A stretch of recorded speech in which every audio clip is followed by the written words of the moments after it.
Story एक car crash से start होती है जहां कोई एम्बुलेंस को कॉल करने के लिए चिल्लाता है। अचानक हमारा लड़का झटके से जाग जाता है, जैसे अभी अभी किसी नाइटमेयर से बाहर आया हो। तभी अनाउंसर की आवाज़ इंटरकॉम पर आती है, ट्रेन के टर्मिनल स्टेशन पर आने का ऐलान करते हुए। हमारा प्रोटैगनिस्ट अपने हाथ को देखता है और सोचता है कि हो सकता है, बस हो सकता है उसने अब दम तोड़ दिया हो। तभी एक हाथ उसके कंधे को छूता है और एक वुमन की आवाज़ उसे बुलाती है। लड़की पूछती है कि क्या वो उसके लगेज में उसकी हेल्प कर सकता है। जब वो पलटता है तो उस वुमन को देखकर स्टन्ड रह जाता है और उसे तुरंत रिकॉग्नाइज कर लेता है। हमारा हीरो सोचता है कि वो इतनी यंग कैसे हो गई और नोटिस करता है कि उसके कपड़े उसके फ्रेशमैन ईयर के हैं। वो बस उस लड़की को पास से घूरता रहता है। ट्रेन विंडो में अपना रिफ्लेक्शन देखकर उसे रियलाइज होता है कि सिर्फ वो ही यंग नहीं हुई है। हमारा प्रोटैगनिस्ट अपने 19 साल के सेल्फ को देखता है और पूरी तरह से ब्लोन अवे हो जाता है। फिर वो सार्कास्टिकली क्वेश्चन करना शुरू कर देता है कि क्या किसी मिरेकल से उसका रीबॉर्न हुआ है। फाइनली उसकी फ्रैगमेंटेड मेमोरीज जुड़ना शुरू हो जाती हैं। उसके मन में एक मेमोरी फ्लैश होती है जहां एक लड़की उसे अपने घर ले जाने को कहती है। अपनी मेमोरी में वुमन ने कहा था कि वो डरती नहीं, भले ही वो उस पर कुछ पुल करने की कोशिश करे। अचानक ब्लैक हेयर वाली एक वुमन अपीयर होती है। उसका नाम गुस्से से चिल्ला रही होती है। वो तुरंत उस एनवेज्ड लड़की को उनकी तरफ आते हुए स्पॉट करता है। वुमन उसे उसकी शर्ट के कॉलर से पकड़ती है और पूछती है कि क्या अब उसे ऐसी लड़कियां पसंद हैं। हमारा लड़का उसे धक्का देने के लिए उसका हाथ झटक देता है। दूसरी वुमन कहती है कि उसके एक्स को अब थोड़ा यंगर पसंद है और उसे आंटी बुलाते हुए उसके साथ चिपक जाती है। ब्लैक हेड वुमन लिविड हो जाती है और डिमांड करती है कि वो किसे आंटी बुला रही है। वो दूसरी लड़की पर लपकती है। यंग वुमन खुद को डिफेंड करने की कोशिश करती है, लेकिन झगड़े में उसका टॉप नीचे खिंच जाता है। यंगर वाली प्रोटैगनिस्ट की एक्स वाइफ को धक्का देती है। वो अपना बैलेंस खो देती है और इनफेमस ट्रक के पाथ पर रोड पर गिर जाती है। कौन? हमारा हीरो चिल्लाता है उसे संभालने के लिए। वो उसका हाथ पकड़ लेता है, लेकिन पहले ही बहुत देर हो चुकी होती है। कोई दूसरा ऑप्शन न होने पर वो अपनी एक्स वाइफ को अपने गले लगा लेता है, सोचते हुए कि उसने उसे अपनी लाइफ दी थी। और बिल्कुल वैसे ही उनका एंड हो जाता है। रियलिटी में वापस मुंह फुलाए जुंगयान पूछती है कि क्या उसने उसे घूरना बंद कर दिया है। हमारा लड़का होश में आता है और सॉरी बोलता है, कहते हुए कि वो बस ख्यालों में खोया हुआ था। अनाउंसर रिपीट करता है कि ट्रेन अब स्टेशन पर अराइव कर रही है, लेकिन जुंगयान स्टार्टल्ड हो जाती है और बैलेंस खो देती है और एंड में पूरी तरह से डिस्प्ले हो रहे उसके ह्यूज बलून्स के साथ हमारे लड़के के ऊपर गिर जाती है। हमारा हीरो इस अनएक्सपेक्टेड सिचुएशन से थोड़ा फ्लस्टर्ड हो जाता है। ह्यूज बलून्स बाउंस करते हुए एक लवली सॉफ्ट साउंड करते हैं। वो जल्दी से एम्बैरेस्ड होकर खड़ी हो जाती है। उस ऑकवर्ड मोमेंट के बाद हमारा लड़का कूल खेलता है और कहता है कि वो उसके लगेज में उसकी हेल्प करेगा। वो बगल-बगल चलते हैं और वो बहुत एम्बैरेस्ड लग रही होती है। जुंगियान वार्न करती है कि जो हुआ वो किसी को बताया तो वो खत्म। हमारा प्रोटैगनिस्ट खुद से सोचता है कि वो अभी भी उतनी ही रेकलेस और एनर्जेटिक है जितना उसे याद है। और इसी के साथ वो जिलिंग यूनिवर्सिटी पहुंचता है। उसे याद है कि 18 साल की एज में उसके बड़े एम्बिशंस थे, लेकिन फेट के पास उसके लिए दूसरे प्लान्स थे। लेकिन अब जब उसने रिबॉर्न लिया है, वो ओथ लेता है कि वो ग्रेट और पावरफुल बनेगा ताकि अपनी ग्लोरी को दोबारा फोर्ज कर सके। तभी एक लड़की उसके पास आती है और पूछती है कि क्या वो रजिस्टर करने आया है। वो उस लड़की को देखता है और उसे चेनवान के रूप में रिकॉग्नाइज करता है। हमारा प्रोटैगनिस्ट अपर क्लासमैन चेनवान को याद करता है और वो कितनी ब्यूटीफुल थी। कहीं और प्रोटैगनिस्ट की वाइफ भी झटके से जाग जाती है। वो आसपास देखती है और सोचती है कि क्या ये उसका पुराना बेडरूम है। वो नोटिस करती है कि कुछ तो ऑफ फील हो रहा है। फिर वो शीशे की तरफ दौड़ती है और अपने ही रिफ्लेक्शन से शॉक्ड हो जाती है। लड़की को रियलाइज होता है कि उसने रीबॉर्न लिया है और पूरी तरह से स्टन्ड हो जाती है। एक स्माइल के साथ अपर क्लासमैन अपना इंट्रोडक्शन चेनवान के रूप में देती है और जो कि युवान को हेल्प करने का ऑफर करती है। हमारे प्रोटैगनिस्ट का अटेंशन चेनवान के एक स्पेसिफिक मोल पर जाता है। फिर उसे याद आता है कि ये वही मोल था जिसकी वजह से वो अपने पास्ट लाइफ में उसके स्कैम में फंस गया था। हमारा लड़का उसे अपर क्लासमैन बुलाते हुए उसके हाथ से फ्लायर ले लेता है। जो युवान मेंशन करता है कि इस तरह की सेल्स पिच थोड़ी आउटडेटेड है, जो उसे सरप्राइज छोड़ देती है।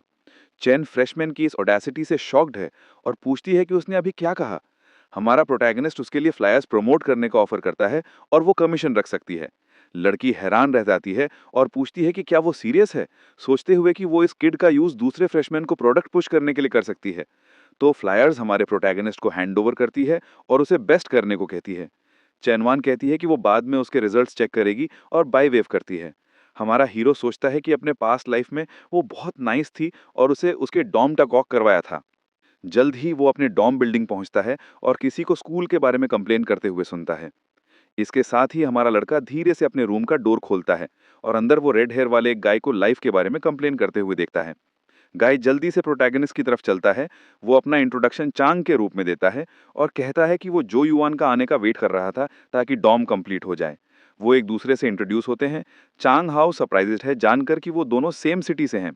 उसका नया रूममेट कहता है कि उसने कुछ गर्ल्स के साथ कार्ड्स खेलने का प्लान किया है और उसे जेन यान की एक पिक्चर दिखाता है। चांग हाओ जो युआन को अपने साथ आने को इनवाइट करता है, लेकिन हमारा हीरो उसे टर्न डाउन कर देता है। फिर एक और रूममेट बोलता है और कहता है कि वो उसके साथ जुंग यान से मिलने जाएगा। गाई हमारे लड़के को कहता है कि वो गर्ल्स के साथ घूमते वक्त जेलस न हो। ये सुनकर हमारा प्रोटैगनिस्ट सोचता है कि उसके पास अभी कार्ड्स गेम्स के लिए टाइम नहीं है। हमारा हीरो अपने ग्लासेस पहनता है और कहता है कि सबसे इंपॉर्टेंट थिंग अभी मनी बनाना है। हमारा लड़का फिर दो लॉस्ट गर्ल्स को ढूंढता है और उन्हें हेल्प ऑफर करता है। वो हैंडसम अपर क्लासमैन से चार्म्ड हो जाती हैं और उसकी हेल्प एक्सेप्ट करती हैं। हमारा लड़का पूछता है कौन सा डॉम, वो किस डॉम में है, ताकि वो उनके बैग्स में हेल्प कर सके। वो इस अपॉर्चुनिटी का यूज कैंपस डेटा प्लान को पिच करने के लिए करता है। गर्ल्स ऑफर में इंटरेस्टेड हैं और उनमें से एक अपर क्लासमैन का कॉन्टैक्ट इन्फो पूछती है। दूसरी पूछती है कि उसे उसका कॉन्टैक्ट क्यों चाहिए जब नंबर फ्लायर पर है। उसकी फ्रेंड रिप्लाई करती है कि इतना क्यूट अपर क्लासमैन हो तो फ्यूचर के लिए उसका नंबर अच्छा है। इस पर हमारा लड़का उन्हें अपना कॉन्टैक्ट देने के लिए अग्री करता है और वो नंबर्स एक्सचेंज करते हैं। जब वो बात कर रहे होते हैं, दो विमेन उनके पास आती हैं। यंगर वाली पूछती है कि क्या वो भी डॉम A9 जा रही हैं। हमारा प्रोटैगनिस्ट उस लड़की को शेन्यू के रूप में रिकग्नाइज करता है। वो कंफर्म करता है कि वो उन्हें वहां ले जा सकता है और शेन्यू की मदर उसे थैंक्स बोलती हैं।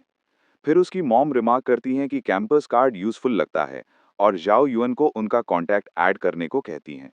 वुमेन इंसिस्ट करती है कि वो हमारे लड़के का कॉन्टैक्ट ऐड करें ताकि वो स्कूल में उनकी डॉटर का ध्यान रख सके। हमारा प्रोटैगनिस्ट उनके बैग्स को रूम 503 तक ले जाने का ऑफर करता है। शेन्यू क्यूरियस हो जाती है और पूछती है कि अपर क्लासमैन को उसका रूम नंबर कैसे पता चला। हमारा हीरो बोलता है कि उसने उन्हें बातें करते हुए सुना। ये सब बोलते हुए सोचता है कि उसने अपने पास्ट लाइफ की आदत की वजह से ज्यादा बोल दिया। फिर उसे रियलाइज होता है कि उसे जल्दी से मनी कमाने का कोई वे ढूंढना होगा। मीनवाइल कहीं और गर्ल्स सोचती हैं कि वो काइंड अपर क्लासमैन कौन था। कुछ देर बाद एक स्टूडेंट हमारे लड़के के पास आती है और पूछती है कि फ्लायर पर नंबर क्रॉस्ड आउट क्यों है। हमारा प्रोटैगनिस्ट एक्सप्लेन करता है कि ये एक प्रिंटिंग एरर था और करेक्ट नंबर उसके बगल में लिखा हुआ है। लड़की उसे थैंक्स बोलती है, कहती है कि वो उसे बाद में कांटेक्ट करेगी और चली जाती है। जल्द ही बाद में एक गाय एक्साइटमेंट से दौड़ता हुआ आता है और कहता है कि सारे फ्लायर्स बांट दिए गए हैं। हमारा लड़का स्माइल करता है, सोचते हुए कि स्कूल के ग्रुप चैट में पोस्ट करना वर्थ इट था। पहले उसने ग्रुप में कैंपस डेटा प्लान ऑफर करते हुए एक मैसेज भेजा था। हमारा प्रोटैगनिस्ट फिर इंटरेस्टेड लोगों के मैसेजेस का रिप्लाई करना शुरू करता है। वो एक क्लासमेट को एक्सप्लेन करता है कि रीसेल करने के लिए प्राइस 130 है, जिसे 150 में बेचकर हर ऑर्डर पर $20 का कमीशन मिलता है और तुम अपने रेफरल्स की सेल्स से भी अर्न करते हो। हमारा हीरो अपने क्लासमेट लूका की एफिशिएंसी की तारीफ करता है, जबकि गाय उसके कनेक्शंस की तारीफ करता है।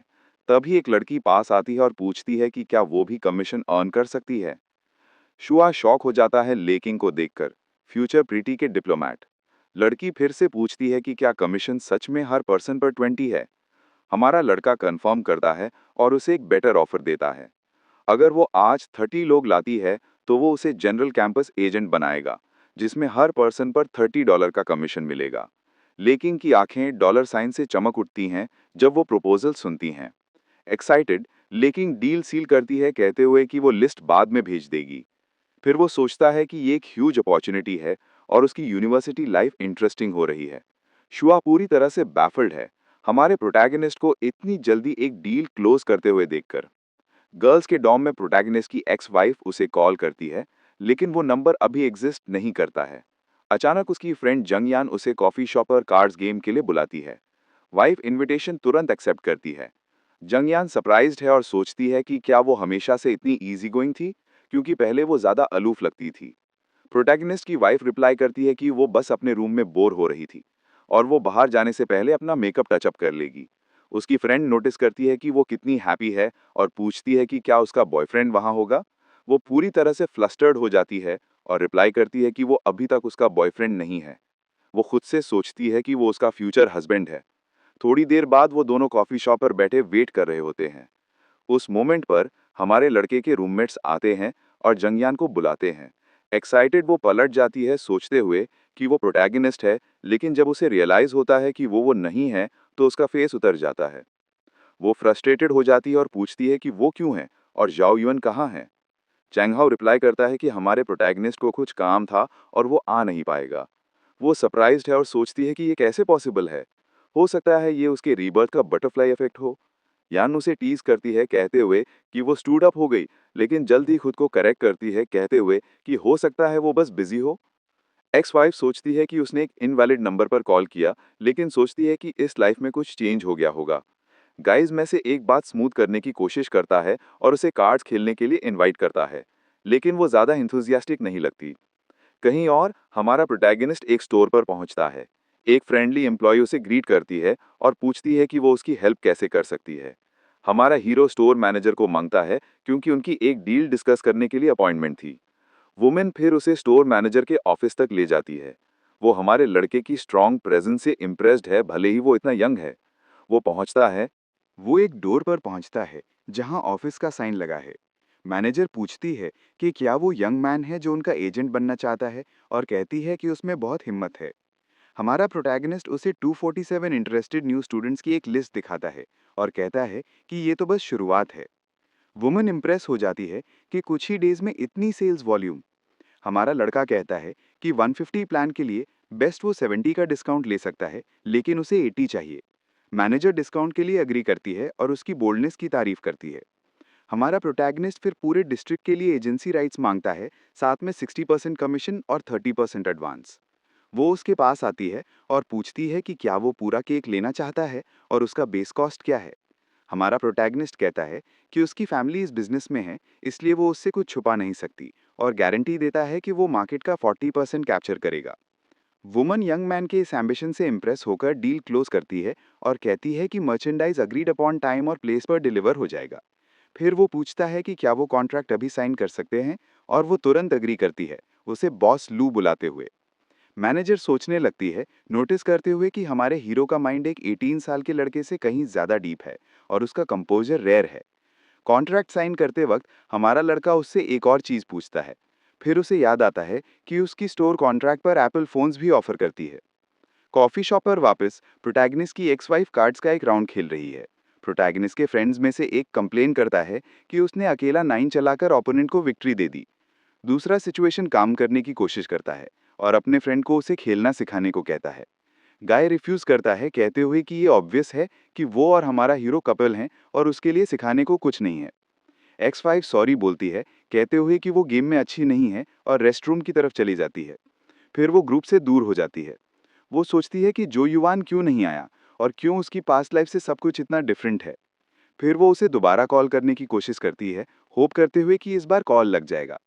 टाउन की दूसरी तरफ हमारा प्रोटैगनिस्ट एक न्यू फोन के साथ स्टोर से निकलता है, सोचते हुए कि वो कितना लकी है कि नंबर उसकी पास्ट लाइफ जैसा ही है। अचानक उसका फोन रिंग करता है और वो सोचता है कि कौन कॉल कर रहा है, क्योंकि उसने अभी तक किसी को अपना नंबर नहीं दिया है। हमारा हीरो आंसर करता है और पूछता है कि कौन है। नंबर अजीब तरह से familiar लगता है। साइलेंस से अनॉयड होकर वो वार्न करता है कि अगर पर्सन कुछ नहीं बोलता तो वो हैंग अप कर देगा। लाइन के दूसरे एंड पर सू किंग की आवाज़ चिल्लाती है कि उसे नॉवेल्स लिखने की ज़रूरत है क्योंकि वो ह्यूज हिट होंगे। लेकिन हमारा लड़का उसके फेस पर ही हैंग अप कर देता है। सू किंग स्टन हो जाती है कि उसने हैंग अप कर दिया। वो सोचती है कि उसने उसे ऐसे हैंग अप क्यों किया होगा। फिर लड़की को याद आता है कि इस टाइम जो युवान सिर्फ 19 का है और उसे अभी तक जानता भी नहीं है। एम्बैरेस्ड वो सोचती है कि एक डेवलपमेंट प्लान एक अच्छा आइडिया लगता है। हमारा प्रोटैगनिस्ट फ्रीक आउट हो जाता है, रियलाइज करते हुए कि उसका रीबर्थ एक by one get one free deal था। हमारा प्रोटैगनिस्ट घबरा जाता है, रियलाइज करता है कि उसका पुनर्जन्म एक by one get one free deal था। वो फैसला करता है कि वो सूचिंग को ये पता नहीं चलने देगा कि उसका भी पुनर्जन्म हुआ है। एक्स वाइफ और जुंग यान हमारे हीरो के रूममेट्स के साथ घूम रहे हैं जब उनमें से एक को मेंस डॉम की जासूसी करने का शानदार विचार आता है। डॉम शब्द सुनकर एक्स वाइफ अपनी जगह पर रुक जाती है, जैसे उसे अब एक लाइट बल्ब मोमेंट हुआ हो। सोचिंग फिर घोषणा करती है कि क्योंकि उनकी क्लास मीटिंग है, वो बस उन्हें उनके डॉम तक छोड़ देगी, जिससे लड़के पूरी तरह हैरान रह जाते हैं। जुंगयान को शक होता है, हैरान होती है कि क्या उसकी दोस्त सिर्फ जो यॉन को ढूंढने के लिए मेंस डॉम जाना चाहती है। इस दौरान दूसरा रूममेट चांगा से शिकायत कर रहा है, बहुत जेलस है कि हमारे लड़के के बारे में एक खूबसूरत लड़की सोच रही है। सुचिंग ने जुंग यान से पूछा कि क्या वो सोचती है कि चांगा उसमें इंटरेस्टेड है, लेकिन वो इसे हल्के में लेती है, कहती है कि उससे ज्यादा मैच्योर लड़के पसंद हैं। इसके साथ वो यूनिवर्सिटी डॉम्स की तरफ बढ़ते रहते हैं। अचानक एक्स वाइफ दूरी पर किसी को देखती है और उसी पल फ्रीज हो जाती है। उसके चेहरे पर एक बड़ी मुस्कान फैल जाती है जब वो उत्साह से जो युआन को पुकारती है। अपनी दोस्त जुंगयान को पूरी तरह से हैरान कर देती है। हमारा प्रोटैगनिस्ट पलटता है और हाँ, लड़की के शक सही थे, वहां सच में वही खड़ा था। हमारा हीरो पूरी तरह से हक्का-बक्का है जाता है, पूरी तरह से घबरा जाता है क्योंकि वो रियलाइज़ करता है कि वो ठीक उसके सामने खड़ी है। जुंगयान का मुँह खुला रह जाता है जब उसे पता चलता है कि ये लड़का वही फेमस जो युआन है जिसके बारे में उसकी दोस्त चुप नहीं होती थी। सूचिंग जल्दी से दूरी कम करती है, लेकिन हमारा लड़का अनजान बन जाता है और पूछता है कि वो कौन है। वो औपचारिक रूप से अपना परिचय देती है, उसे याद दिलाती है कि वो दोनों ही एक ही क्लास में थे। और हमारा हीरो बिना सोचे ये नहीं सोच पाता कि वो उसके पिछले जन्म में कितनी खूबसूरत थी। चिंग दृश्य को देखते हुए जुंग यान सोचती है कि उनके बीच का वाइब बहुत अजीब है। ये कपल के झगड़े जैसा नहीं लगता, बल्कि कुछ और ही है। एमसी उसकी वाइफ से पूरी तरह कंफ्यूज्ड है और पूछता है कि क्या वो उस पर लाइन मार रही है, और वो सजेस्ट करती है कि उन्हें फिर से एक दूसरे को जानना चाहिए। एक दृढ़ नज़र के साथ एक्स वाइफ अपने आप से सोचती है कि इस बार उसकी बारी है उसे चेस करने की और उसे जीतने की। हालांकि हमारा हीरो उसकी बात काटता है, कहता है कि वो पहले ही किसी और को पसंद करता है। ये सब सोचते हुए मैं फिर से इस जाल में नहीं फंसने वाला। सोचिंग की मुस्कान तुरंत गायब हो जाती है और वो पूरी तरह शॉक में दिखाई देती है। वो विश्वास न करते हुए पूछती है कि क्या वो सच में किसी को पसंद करता है, और हमारा लड़का ताने से जवाब देता है, क्या ये इतना अजीब है कि मैं किसी को पसंद करूं? हमारा लड़का उस लड़की का वर्णन करना शुरू करता है जिसे उसने देखा, लेकिन सुचिंग अचानक उसे बीच में रोक देती है और उसे चुप रहने को कहती है। वो पूरी तरह से गुस्से में है, अपने आप से सोचती है कि वो जरूर ही उसे पहली नजर में पसंद कर बैठा होगा। वो कसम खाती है कि वो इस जन्म हर अगले में उसकी ही होगी। तभी जुंगयान जो युआन के पास एक मुस्कान के साथ आती है और उसे ग्रीट करती है, कहती है कि वो फिर मिले हैं। हमारा प्रोटैगनिस्ट पूरी तरह से खुश सजेस्ट करता है कि उन्हें कॉन्टैक्ट इन्फो एक्सचेंज कर लेना चाहिए। दोनों लड़कियां उसकी फॉरवर्डनेस से हैरान रह जाती हैं। सूचिंग शॉक हो जाती है जब वो उसका फोन देखती है, सोचती है कि कुछ गड़बड़ है क्योंकि वो पहले से काफी ज्यादा केपेबल लगता है। हमारे एमसी की एक्स वाइफ एक मुस्कान रखती है और उसका कॉन्टैक्ट ऐड करने को सहमत हो जाती है क्योंकि वो क्लासमेट्स हैं। जिस तरह से बातें हो रही हैं उसे देखते हुए हमारा हीरो अपने आप से सोचता है कि मुश्किल शुरू हो गई है और उसे बचने का कोई तरीका ढूंढना होगा। जुंगयान बीच में कूदती है, सजेस्ट करती है कि बेहतर होगा अगर वो अभी एक दूसरे को ऐड नहीं करते और शायद किसी और समय का इंतजार करते हैं। ठीक उसी समय एक रूममेट आता है और हमारे लड़के को शाम को 7 बजे क्लास मीटिंग के बारे में बताता है। जॉन मीटिंग को परफेक्ट एक्सक्यूज के रूप में इस्तेमाल करता है, अपने दोस्तों को पकड़ता है और भाग जाता है, अपनी किस्मत को धन्यवाद देता है कि वो उस गड़बड़ से बच गया। क्लासरूम में स्टूडेंट्स को उस क्लास मीटिंग के लिए इकट्ठा किया गया है जिसका जिक्र उसके दोस्त ने किया था। इस दौरान चांगा और उसका दोस्त क्लास की लड़कियों के बारे में गॉसिप कर रहे हैं। उनमें से एक लड़की की तरफ इशारा करता है और दूसरे की राय पूछता है। रेडहेड का दोस्त उस चॉइस पर ताना मारता है और जुंगयान की तरफ इशारा करता है, लेकिन चांगा उस बस उसे रोस्ट करता है, कहता है कि उसकी टांगे टूथपिक जैसी है। हमारे प्रोटैगनिस्ट का रूममेट अपने दोस्त को चिढ़ाता रहता है, कहता है कि उसे जहर में कोई टेस्ट नहीं है। फिर हम एक पिंक हेड लड़की जो रूम में सबका ध्यान खींच रही है। रेडहेड का दोस्त अपना बचाव करने की कोशिश करता है, लेकिन चैन हाओ बस कहता है कि लड़की बहुत ज्यादा पतली है और लगता है कि उसे अच्छे भोजन की जरूरत है। गॉसिप से दूर हमारा लड़का पूरी तरह बिजनेस में है, अपने पार्टनर को टेक्स्ट भेज रहा है, उसकी एफिशिएंसी की तारीफ करता है। उस पल सबका ध्यान रूम के सामने चला जाता है क्योंकि प्रोफेसर आखिरकार मीटिंग के लिए आ जाते हैं। एडवाइजर अपना परिचय यू चेन जिन के रूप में देते हैं और घोषणा करते हैं कि उन्हें एक टेम्परेरी क्लास प्रेसिडेंट चुनना होगा। ये सुनकर हमारा प्रोटैगनिस्ट सोचने में खो जाता है, अपने पिछले जन्म में क्लास प्रेसिडेंट कौन था याद करने की कोशिश करता है। फिर पिंक हेड लड़की जिसका नाम गुयो है अपने आप को प्रेसिडेंट के लिए नॉमिनेट करती है और क्लास के सारे लड़के उसकी खूबसूरती पर तुरंत फिदा हो जाते हैं। गैंगचो नाम का एक लड़का अपने आप को नॉमिनेट करता है और मौका देखता है यूयो से पूछने का कि क्या उसका कोई बॉयफ्रेंड है। हमारे हीरो के दोस्त उस लड़के को पूरा जोकर समझते हैं, इसलिए दूसरा स्टूडेंट उसके खिलाफ खड़ा होता है। अचानक हमारा प्रोटैगनिस्ट इलेक्शन को छोटा करता है और अपना परिचय कैंपस सिम कार्ड्स के लिए जनरल एजेंट के रूप में देता है। दूसरे स्टूडेंट्स उसके ऑफर और प्लान की कीमत से हैरान रह जाते हैं, जो स्कूल से काफी सस्ता है। प्रोफेसर हमारे प्रोटैगनिस्ट के उसके क्लास के ठीक बीच में किए गए मूव से पूरी तरह चौंक जाते हैं। इसी बात पर वो प्रोफेसर को फ्लायर्स में से एक ऑफर करता है। हमारा हीरो फिर समझाता है कि ये प्लान रिसर्च के लिए बहुत अच्छा है और प्रोफेसर सहमत होते हैं कि ये एक शानदार डील है। इसके साथ जो युआन अपनी पिच जारी रखता है, कहता है कि 4 के डॉम के लिए इंटरनेट फी बहुत सस्ती हो जाती है। एडवाइजर सच में प्रभावित होते हैं, सोचते हैं कि अगर हमारा लड़का प्रेसिडेंट बन जाता है तो वो 4 साल तक चैन से बैठकर आराम कर सकता है। एक स्टूडेंट कमीशन के बारे में पूछता है और हमारा प्रोटैगनिस्ट एक उदार अमाउंट ऑफर करता है, लेकिन बदले में एक वोट मांगता है। उदार ऑफर देखकर दूसरे स्टूडेंट्स एक्साइटेड हो जाते हैं और उसे क्लास प्रेसिडेंट के लिए वोट देने का फैसला करते हैं। और ऐसे ही जो युआन टेम्पररी प्रेसिडेंट चुना जाता है और पिंक हेड लड़की गुयो उसकी वाइस प्रेसिडेंट बनती है। गुयो युआन के पास आती है, कहती है कि वो भी उसका एक कार्ड खरीदना चाहती है। फिर वो मुस्कुराते हुए कहती है कि वो उसके बिजनेस को सपोर्ट करने आई है और पूछती है कि क्या वो उसका स्वागत नहीं करेगा। हमारा प्रोटैगनिस्ट थोड़ा घबरा जाता है और सब्जेक्ट बदलने की कोशिश करता है, सोचता है कि वो उस पर लाइन मारने की कोशिश कर रही है। तभी एक और लड़की पूरी तरह एक्साइटेड होकर आती है, कहती है कि उसे 5 और लोग मिले हैं और अपने कमीशन के लिए पूछती है। सिचुएशन देखते हुए पिंक हेड लड़की बस अपनी आईडी टेबल पर रख देती है साइन अप करने के लिए। वो उसके करीब झुकती है और फुसफुसाती है कि उसे इग्नोर करने की कीमत डेटा प्लान से काफी ज्यादा होगी। एक छलक मुस्कान के साथ गुयो कहती है कि उसने उसे इग्नोर करने की हिम्मत की और अब वो मुसीबत में है। शावर्स में एक दोस्त पूछता है कि क्या जुआन उसकी कार्ड्स खरीदने वाली क्यूट लड़कियों में से किसी पर लाइन नहीं मारेगा। इस पर हमारा प्रोटैगनिस्ट कमेंट करता है कि उसे कभी नहीं पता चला कि उसका दोस्त इतना प्लेयर है। चानहाओ फिर शेखी मारता है कि एक असली आदमी को लेडीज मैन होने की जरूरत है ताकि उसकी कोई वैल्यू हो। लेकिन उसका दूसरा दोस्त उसे चढ़ाता है, उसे याद दिलाता है कि वो अभी सिर्फ प्योर रोमांस चाहता था और रेडहेड अपने आप को जस्टिफाई करने की कोशिश करता है। अचानक लड़कों में से एक को शावर से एक अजीब, बहुत तेज बदबू आते हुए महसूस होती है। वो पता लगाते हैं कि बदबू कहाँ से आ रही है और अपने रूममेट का मजाक उड़ाते हैं कि उसकी इतनी अजीब हॉबी है।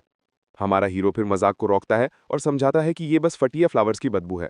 उसके दोस्त उसके ज्ञान से हैरान हैं और पूछते हैं कि उसे इन सब चीजों के बारे में इतना कैसे पता है। शावर से बाहर आते हुए जोआन एक मस्कुलर फिजिक दिखाता है, अपने रेडहेड दोस्त को पूरी तरह शॉक में छोड़ देता है। रेडहेड फिर शिकायत करता है कि उसकी अपनी बॉडी एक टूटे हुए मुर्गे जैसी लगती है क्योंकि वो बहुत पतला है। हमारा प्रोटैगनिस्ट उसे कुछ वर्कआउट टिप्स देता है और कहता है कि वो जा रहा है, दूसरों को जल्दी करने को कहता है। डेस्परेट दोनों, जो अभी भी ना रहे हैं, हमारे हीरो को रुकने के लिए चिल्लाते हैं। एक बार जब वो तैयार हो जाते हैं, वो मिलिट्री ट्रेनिंग यूनिफॉर्म्स के बारे में बात करते हैं। जैसे ही वो लोग चल रहे हैं, दोस्त उससे कार्ड्स खरीदने का फैसला करते हैं, भले ही जॉन फ्री में ऑफर कर रहा था। हमारा प्रोटैगनिस्ट हैरान है, रियलाइज करता है कि अब उसके 4 रूममेट्स में से 3 कार्ड खरीदना चाहते हैं। दोस्तों में से एक ग्रुप बाई सजेस्ट करता है और अनलिमिटेड डेटा के लिए $9.90 का फ्रेंड्स एंड फैमिली डिस्काउंट मांगता है। चानहाओ को कीमत बेकार लगती है, लेकिन उसका रूममेट आइडिया का बचाव करता है, कहता है कि जुआन जरूर उन्हें डिस्काउंट दिलवा सकता है। अचानक चैन, अपर क्लासमेट जो प्लान्स बेच रही थी, आती है और हमारे हीरो को ग्रीट करती है। रूममेट्स का मुंह खुला रह जाता है, हैरान होते हैं कि उसने अभी उसे अपर क्लासमेट क्यों कहा। लड़की शिकायत करती है कि उसने उसके टेक्स्ट का जवाब नहीं दिया, लेकिन हमारा प्रोटैगनिस्ट माफी मांगता है, कहता है कि वो बिजी था। एक मुस्कान के साथ हमारा लड़का उसे बाल सुखाने को कहता है ताकि वो बीमार ना हो और अपना कार्ड कल लेने को कहता है। अपर क्लासमैन उसकी दयालुता से पूरी तरह मोहित हो जाती है। फिर वो उसकी चिंता के लिए धन्यवाद करती है, अलविदा कहती है और खुशी से उसे हिलाते हुए चली जाती है। उसके दोस्त तुरंत उसके चारों ओर जमा हो जाते हैं, शौक में, और मांग करते हैं कि वो राज उगले कि उसका उस लड़की के साथ क्या चक्कर है, लेकिन जॉन बस कूल रहता है। हमारा प्रोटैगनिस्ट सब्जेक्ट बदलने की कोशिश करता है और लड़कों को डॉम वापस जाने के लिए जल्दी करता है। रास्ते में वो कुछ और लड़कियों से टकराते हैं जो उसे ग्रीट करती हैं। रूममेट्स एक बार फिर अपने दोस्त की इस अचानक पॉपुलैरिटी से पूरी तरह हैरान हैं। वो फुसफुसाना शुरू कर देते हैं कि जो युवन किसी तरह का बड़ा शतीय भेस बदल कर आया होगा और उससे पूछताछ करने का फैसला करते हैं। रूम में वापस हमारा हीरो अपने दोस्तों की शक भरी नजरों को देखता है। डॉम में वापस 3 रूममेट्स उसे घेर लेते हैं और मांग करते हैं कि वो राज उगले। दबाव में वो उन्हें भटकाने के लिए यूनिवर्सिटी में अपर क्लास में अपना जुड़वा भाई होने की कहानी बनाता है। उसके दोस्त उस रेवलेशन से पूरी तरह दंग हैं और शक में हैं। हैरान है कि क्या वो उन्हें बेवकूफ़ बना रहा है। हालांकि वो इस पर विश्वास करना शुरू कर देते हैं। कमेंट करते हैं कि ऐसे भाई के साथ उससे गर्लफ्रेंड ढूंढने में कोई मुश्किल नहीं होगी। तभी हमारे हीरो का फ़ोन बजता है और कॉलर आईडी ली शिकी का कॉल दिखाता है। हमारा प्रोटैगनिस्ट कॉल उठाता है, गहरी सोच में डूबा हुआ याद करने की कोशिश करता है कि वो कौन है। लाइन के दूसरे छोर पर लड़की उसे इन्फॉर्म करती है कि उसने पहले ही 30 लोगों का अपना सेल्स कोटा पूरा कर लिया है, जिससे वो पूरी तरह हैरान हो जाता है। उसके रूममेट्स का मुंह खुला रह जाता है और हमारा हीरो लड़की को उसके शानदार काम के लिए $200 का इनाम देने का वादा करता है।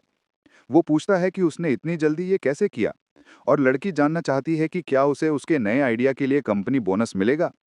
तो हमारा लड़का उसकी मदद के लिए पर्सनल थैंक यू के रूप में उससे खाना खिलाने का ऑफर करता है। लेकिन लड़की सबको हैरान कर देती है और सीधे से पूछती है कि क्या डिनर को कैश में बदला जा सकता है। उसके दोस्त पूरी तरह हंसने लगते हैं। पहली बार हमारे हीरो को मना करने वाली लड़की को देखकर वो बस उसे एक मनी ग्रबर कहता है। वो नए आइडिया के लिए और $200 ऑफर करता है और वो समझाती है कि वो यूनिवर्सिटी फोरम पर एक क्यूट पिक्चर पोस्ट करेगी। हमारा प्रोटैगनिस्ट रियलाइज करता है कि सस्ता बेचना दूसरे एजेंट्स के साथ प्रॉब्लम पैदा कर सकता है और जानता है कि उसे चेतावनी देने की जरूरत है।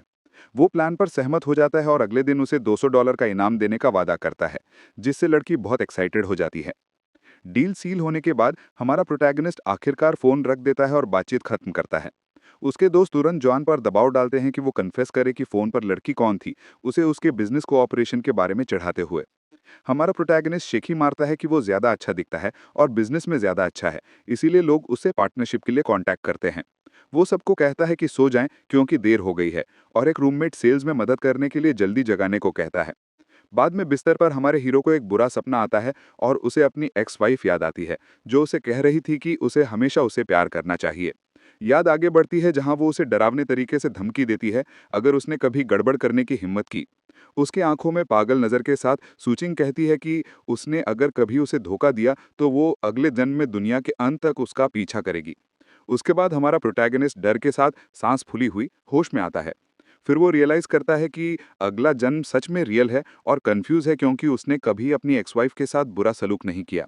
हमारा लड़का सोचता है कि उसकी बिजनेस सक्सेस और उसके रवैये में बदलाव उसे शक में डाल रहा होगा।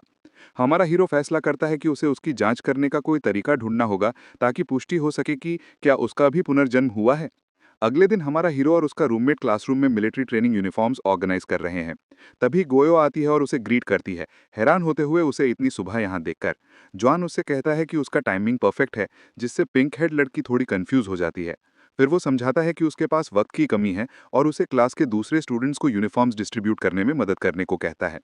लड़की इस फेवर के लिए सहमत हो जाती है, लेकिन कहती है कि उसे पेमेंट के रूप में उसे खाना खिलाना होगा और हमारा लड़का वादा करता है कि वो बिल भरेगा। इस पर एक और फीमेल स्टूडेंट गुस्से से आती है, गोयो से सवाल करती है कि उसने लड़के को डेट के लिए क्यों पूछा। याओ अकड़ से जवाब देती है कि वो सिंगल है, इसीलिए ये सबके लिए ओपन सीजन है। उसकी राइवल फिर फेयर एंड स्क्वायर compete करने को सहमत हो जाती है क्योंकि वो इतने अमेजिंग और समर्पित लड़के को नहीं छोड़ने वाली है। दूरी से सूचिंग ये दृश्य देखती है और उसे ये सब बहुत अजीब लगता है क्योंकि उसके पिछले जन्म में ये सब नहीं हुआ था। तभी जुंगयान आती है, उसे पुकारती है और उसे चौंका देती है। उसकी दोस्त फिर सूचिंग को चिढ़ाते हुए पूछती है, क्या वो बस क्लासरूम में अपने होने वाले बॉयफ्रेंड को देखते हुए फ्रीज हो गई थी। जुंगयान क्यूरियस है कि हमारे प्रोटैगनिस्ट में ऐसा क्या खास है कि वो क्लास प्रेसिडेंट जैसे किसी को आकर्षित कर सका। लेकिन हमारे हीरो की एक्स वाइफ चिढ़ाने को इग्नोर करती है और कहती है कि उन्हें यूनिफॉर्म्स बांटने पर ध्यान देना होगा। ठीक उसी समय एक बहुत खुश चैंगो आता है और जुंगयान को मदद करने का ऑफर करता है। उसे योनानियान बुलाता है। वो मौका देखती है और जोवान और सूचिंग के रिश्ते के बारे में पूछती है, लेकिन रेडहेड कहता है कि उसे कोई अंदाजा नहीं है। जुंगयान गुस्सा हो जाती है और सूचिंग का बचाव करती है। बात करती है कि वो कितनी इनक्रेडिबल है और वो तो ऊपर से क्लास प्रेसिडेंट भी चुनी गई थी। लेकिन चांगो अपने दोस्त का पक्ष लेता है, कहता है कि जोवान भी उतना ही अमेजिंग है क्योंकि वो प्रेसिडेंट है और कैंपस सिम कार्ड्स का जनरल एजेंट है। लड़की फिर प्लान की कम कीमत से शॉक्ड हो जाती है और रेडहेड उसे चिढ़ाता है, कहता है कि उसने पहले कभी पूछने की जहमत नहीं उठाई। फिर उसे एक अपर क्लासमैन याद आता है जो कार्ड्स के प्रॉफिट के बारे में शेखी मारता है और रियलाइज करती है कि हमारा लड़का बहुत ज्यादा कमा रहा होगा। वो पूछती है कि कितने लोग उससे खरीद रहे हैं और चांगो कहता है कि बहुत सारे, और सूचिंग को अब हार मान लेनी चाहिए। पूरी बात के बारे में क्यूरियस लड़की हमारे हीरो का कॉन्टैक्ट इन्फो पूछती है, लेकिन रेडहेड कहता है कि वो बस उसे खरीद सकती है। जुंगयान फिर उसे मना करती है, पूछती है कि वो मिडलमैन से क्यों खरीदेगी जबकि उसे सीधे सोर्स से बेहतर कीमत मिल सकती है। इसी दौरान चैन हमारे प्रोटैगनिस्ट के पास आती है और पूछती है कि सेल्स कैसी चल रही है क्योंकि 20 लोग पहले ही उससे कांटेक्ट कर चुके हैं। हमारा हीरो नर्वस हो जाता है, सोचता है कि उसने फ्लायर पर गलती नहीं देखी है और पूछता है कि उसे हर व्यक्ति पर कितना कमाती है। अपर क्लासमैन गर्व से जवाब देती है कि वो हर व्यक्ति पर 30 कमाती है, जो एक ही दिन के काम में 600 होगा। हमारा लड़का फिर एक काउंटर ऑफर करता है, उसे हर व्यक्ति पर 50 कमाने का ऑफर देता है अगर वो कॉन्टैक्ट्स उसे दे देती है तो। अचानक यूनिफॉर्म में एक औरत अपनी टीम के साथ आती है और स्कूल की लोकेशन के बारे में शिकायत करती है, लेकिन हमारा हीरो उसे शांत करता है। वो पूछता है कि क्या उसका स्टाफ आ गया है और औरत समझाती है कि वो सहमत हुए समय से अभी भी 10 मिनट दूर हैं। हमारा प्रोटैगनिस्ट उसे एक आईडी थमाता है और उसे पहले प्रोसेस करने को कहता है, समझाता है कि वो किसी के लिए फेवर कर रहा है। एम्प्लॉय फोटो में लड़की की खूबसूरती की तारीफ करती है और मुस्कुराते हुए पूछती है कि क्या वो उसकी गर्लफ्रेंड है। हमारा प्रोटैगनिस्ट एम्प्लॉय के साथ मजाक करता है, कहता है कि वो बस उसका इंतजार कर रहा है कि वो अपने करंट बॉयफ्रेंड से ब्रेकअप कर ले और औरत उसे रुकने को कहती है। चैनवान की कंफ्यूजन को देखते हुए हमारा हीरो गलती रियलाइज करता है और बातों को साफ करने के लिए अपना परिचय फिर से देने का फैसला करता है। एक कॉन्फिडेंट पोज के साथ जो वान अपना परिचय शैनलिंग यूनिवर्सिटी टाउन के लिए जनरल एजेंट के रूप में देता है। फिर वो अपर क्लासमैन को अपने लिए काम करने का ऑफर करता है। तभी एक लड़का दोस्तों के झुंड के साथ आता है और हमारा लड़का पूछता है कि वो इतने सारे लोग क्यों लाया है। क्लासमेट अपने दोस्तों का परिचय कराता है और उन्हें ब्रदर जो को ग्रीट करने को कहता है, जिससे हमारा हीरो थोड़ा शर्मिंदा हो जाता है। अगले उसकी बिजनेस पार्टनर पास आती है और कहती है कि उसने 22 कस्टमर सिक्योर कर लिए हैं और हमारा लड़का उसकी इस उपलब्धि के लिए तारीफ करता है। लड़का सबके लिए सर्विस तेज करने के लिए लाइन ऑर्गेनाइज करना शुरू कर देता है। लड़की भी प्लान समझाने में मदद करने का ऑफर करती है और हमारा हीरो टीम वर्क से खुश होता है। अचानक एक बूढ़े आदमी पास आते हैं और हैरानी से हमारे प्रोटैगनिस्ट से पूछते हैं कि ये लंबी लाइन क्या है। हमारा हीरो समझाता है कि वो फ़ोन कार्ड्स बेच रहा है और उसे प्लान के फ़ायदों का विवरण देते हुए एक फ्लायर ऑफर करता है। वो यहाँ तक कि सजेस्ट करता है कि हर डॉम के लिए एक कार्ड काफ़ी है और आदमी इंटरेस्टेड लगता है, लेकिन भीड़ को लेकर हिचकिचाता है। जुआन फिर पेरेंट्स को आश्वासन देता है कि वो बाद में वापस आ सकते हैं और समझाता है कि 3 अलग-अलग प्लान्स उपलब्ध हैं। उसका दोस्त हमारे लड़के की स्मूथ टॉकिंग से हैरान हो जाता है, कमेंट करता है कि वो एक पुराने सेल्समैन की तरह बोलता है। हमारा प्रोटैगनिस्ट मजाक करता है कि जिंदगी ने उसे ऐसा बना दिया क्योंकि उसके पास अपने दोस्त की तरह अमीर फैमिली नहीं है। चियोनो हुआन हमारे हीरो से सच में प्रभावित होती है और कैलकुलेट करती है कि नए कमीशन के साथ वो 1500 कमा सकती है। तभी हमारे प्रोटैगनिस्ट की पार्टनर एक बूढ़ी लेडी को एक प्लान बेचने की कोशिश करती है, लेकिन रिजेक्ट हो जाती है। हमारा लड़का उसे तसल्ली देता है, कहता है कि ये बिल्कुल नॉर्मल है और लड़की मानती है कि उसे अभी बहुत कुछ सीखना बाकी है। जोयोन फिर अपर क्लासमैन से पूछता है कि क्या उसने फैसला कर लिया है और वो पुष्टि करती है कि वो अपने सभी कॉन्टैक्ट्स को कॉल करेगी। जैसे जैसे समय गुजरता है दोपहर की धूप तेज हो जाती है। सबकी थकान देखते हुए हमारा हीरो ब्रेक का ऐलान करता है और कहता है कि उसने टीम के लिए स्नैक्स और पानी खरीदा है। हमारा प्रोटैगनिस्ट अपने आप को दुनिया के शिकार पर महसूस करता है, उस किस्मत का जश्न मनाता है जो आखिरकार आ रही है। उस पल चैंग हू जुंगयन और सूचिंग के साथ आता है और कमेंट करता है कि उसका दोस्त जरूर ही अच्छी कमाई कर रहा होगा। हमारा लड़का इसे हल्के में लेता है और पूछता है कि वो सब एक साथ क्यों आए हैं। छिपकर सोचता है कि उसकी एक्स वाइफ भी क्यों आई है, लेकिन जुंगन उसकी बात काटती है और पूछती है कि उसने अभी तक उसकी दोस्त की वीचैट पर फ्रेंड रिक्वेस्ट एक्सेप्ट क्यों नहीं की, जिससे उसकी एक्स वाइफ जेलस हो जाती है। हमारा हीरो अनजान बन जाता है और पूछता है कि उनमें से किसने उसे ऐड किया। दावा करता है कि वो बहुत बिजी था कि ध्यान नहीं दे पाया। ये देखकर एक्स वाइफ सोचती है कि कुछ गलत है क्योंकि स्क्रिप्ट उसके पिछले जन्म से अलग है। तभी जुंगन उसका फ़ोन छीन लेती है और पूछती है कि क्या ये आईफोन 5S है और उसे कितने का मिला। हमारा हीरो अपना फ़ोन वापस लेने की कोशिश करता है, लेकिन लड़की मजाक करती है, पूछती है कि क्या कंपनी अब आईफोन्स बांट रही है। इसके साथ एक्स वाइफ इसे कन्फ्रंट करती है, पूछती है कि वो एजेंट कैसे बन गया क्योंकि ये पिछले से अलग है। हमारा लड़का फिर उसे वापस सवाल करता है, पूछता है कि वो एजेंट क्यों नहीं बन सकता और वो उसे इतनी नज़दीक से क्यों देख रही है। वो नाराज़ हो जाती है, लेकिन उसके जवाब पर शर्माती है, पूछती है कि क्या वो इस दुनिया से भी है। जुंगन हंस पड़ती है और हमारा प्रोटैगनिस्ट कहता है कि उसकी एक्स वाइफ का रवैया बहुत अजीब हो रहा है। जोयन फिर रियलाइज़ करता है कि वो पूरी सिचुएशन पर शक कर रही होगी। एक और लड़की पास आती है और हमारे हीरो को ग्रीट करती है। उसे सीनियर जो कहती है। वो लड़की और उसकी माँ को धोखा देने के लिए माफ़ी मांगता है, लेकिन जो यन कहती है कि वो ईमानदार नहीं था। प्रोटैगनिस्ट झुककर माफ़ी मांगता है और कहता है कि ये बिजनेस के लिए एक ज़रूरी बुराई थी। जुंगयन फिर मांग करती है कि वो लड़की को अपॉलॉजी के लिए खाना खिलाए और हमारा हीरो काम खत्म होने के बाद पैसे देने को सहमत हो जाता है। अचानक लाइन में पहले वाला लड़का दिखाई देता है और हमारे प्रोटैगनिस्ट को ग्रीट करता है। जॉन उसे अपने सबसे अच्छे दोस्त लूशुआ के रूप में परिचय देता है और लड़का इस तारीफ से बहुत खुश हो जाता है। चैंगो लूशुओ से पूछता है कि हमारा लड़का कौन है और दोस्त जवाब देता है कि वो पड़ोसी यूनिवर्सिटी से क्लासमेट है। लू हमारे हीरो की बिजनेस पार्टनर का परिचय कराता है। मफार को देखते हुए सूचिंग शॉक में है, सोचती है कि ये लड़की उसके पिछले जन्म में नहीं थी। अचानक एक मोटरसाइकिल दिखाई देती है, तेज रफ्तार से उन सब की तरफ बढ़ती है, फिर वो जोरदार रुकती है जिससे एक बहुत बड़ा हंगामा हो जाता है। इसके साथ 3 लड़कियों का एक ट्रियो दिखाई देता है और उनकी लीडर पूछती है कि क्या ये लोग कार्ड्स बेच रहे हैं। हमारे प्रोटैगनिस्ट का पूरा ग्रुप चुपचाप सिचुएशन देखता है। लीकी शी फिर अपने कार्ड्स 145 में ऑफर करती है और कहती है कि अगर वो बल्क में खरीदते हैं तो वो 140 कर देगी। हमारा हीरो टेंस हो जाता है, सोचता है कि वो यहाँ प्रॉब्लम पैदा करने आए हैं और हैरान होता है कि उसकी पार्टनर इसे हैंडल कर सकती है। उसके दोस्त फुसफुसाना शुरू कर देते हैं, हैरान होते हैं कि क्या लड़कियां लड़ाई करने आई हैं। रेडहेड नाराज हो जाती है, लेकी के फ्लायर जमीन पर फेंक देती है और उस पर अपने भाई का बिजनेस चुराने का इल्जाम लगाती है। हमारे लड़के की पार्टनर निकलने की कोशिश करती है, कहती है कि वो बिजी है। ये सब सोचते हुए कि उसने इस कंपटीशन को आते हुए नहीं देखा, लेकिन बुली उसे जाने नहीं देती और उसकी बाह को जोर से पकड़ लेती है। शी की लड़की को उसे छोड़ने को कहती है मार्केट ऐसे ही काम करता है, survival of the fittest. Reddit को ये जवाब बिल्कुल पसंद नहीं आता और वो जोरदार तरीके से हमारे प्रोटैगनिस्ट की पार्टनर को धक्का देती है। हमारा प्रोटैगनिस्ट अपनी पार्टनर को गिरने से पहले पकड़ लेता है और पूछता है कि वो ठीक है। जॉय फिर आगे बढ़ता है, कहता है कि वो इंचार्ज है और रेड हेड को कन्फ्रंट करता है। जुंगियन सोचती है कि हमारा लड़का बहुत हॉट लग रहा है, लेकिन सुकिंग बस कहती है कि वो सिर्फ हीरो बन रहा है। तभी और मोटरसाइकिल सीन पर आती हैं, अपने इंजन्स रेव करती हैं और ग्रुप को डराने लगती हैं। रेड हेड का भाई आखिरकार दिखाई देता है और उन्हें नीचा दिखाते हुए कहता है कि वो तो कुछ न्यूबीज हैं। लड़की बहुत एक्साइटेड हो जाती है और अपने भाई को प्रॉब्लम हैंडल करने के लिए बुलाती है। लड़का पूछता है कि क्या वो जो नाम का आदमी है और हमारा हीरो पुष्टि करता है। वो दावा करता है कि वो एरिया का ऑफिशियल एजेंट है और शिकायत करता है कि हमारे लड़के ने कम कीमतों से उसके इलाके पर कब्जा कर लिया है। हमारा प्रोटैगनिस्ट कॉन्ट्रैक्ट दिखाने की मांग करता है और उसे आवाज़ देता है। कहता है कि उसकी बहन ने ही शुरुआत की थी। उसके दोस्त हमारे हीरो से सहमत होते हैं और लीकी उसके एक्शन से सुरक्षित महसूस करती है। राइवल सजेस्ट करता है कि जब बात नहीं बन रही है तो उन्हें पुराने तरीके से मामला सुलझाना चाहिए और हमारा लड़का उस पर सवाल करता है। गैंग लीडर हमारे हीरो की हिम्मत से प्रभावित होता है, लेकिन हमारा हीरो सोचता है कि लड़का बस धमकी दे रहा है और बिजनेस के बारे में कुछ नहीं जानता। राइवल फिर उसे बारबेक्यू स्टैंड पर 8 बजे की मीटिंग का चैलेंज करता है। जॉन अपनी पार्टनर को शांत करता है, कहता है कि कोई टर्फ नहीं होता और उसे कस्टमर्स की मदद करने को कहता है।